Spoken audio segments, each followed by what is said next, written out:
They're just 2 out of millions of Syrians who have been fleeing their homes since the outbreak of the civil war in Syria. And neighbouring Turkey has welcomed them from day one, becoming the world's biggest host nation of refugees. But is taking in so many refugees a burden on the Turkish economy or a contribution? So far, Turkey has spent more than $10 billion on refugees in almost 6 years. On an annual basis, this makes the cost of resettling refugees around 0.25% of Turkey's $800 billion annual GDP.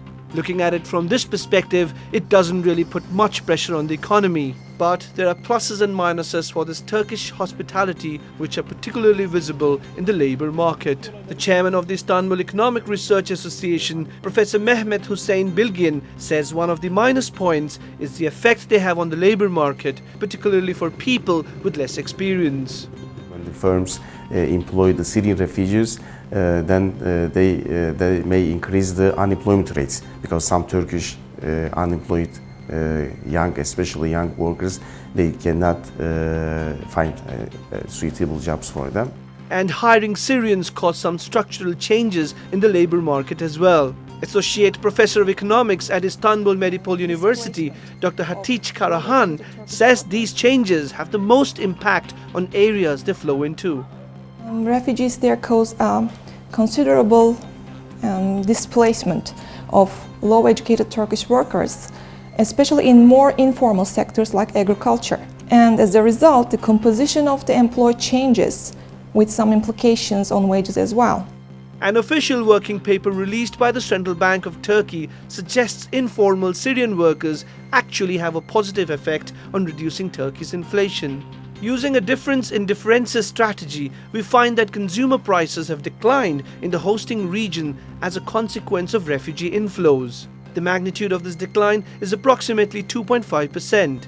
But Vice Rector of Istanbul Bilgi University Professor Ege Yazgan says it's difficult to argue how this may help the Turkish economy.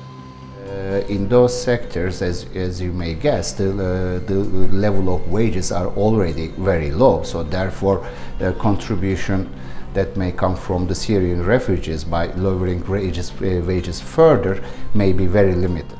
Meanwhile, the European Union is expected to deliver $3.2 billion in assistance to Turkey to help stem migrant flows. But Professor Yazgan says Turkey needs skilled labour rather than financial help to contribute to its economy.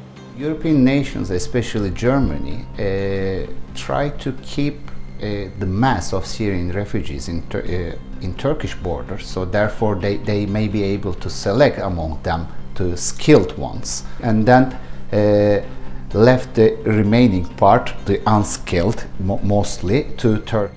Instead of seeing the Syrian war from an economic point of view, governments need to try to focus more on the human aspect, but in particular, they must do all they can to help end this long and far-reaching civil war.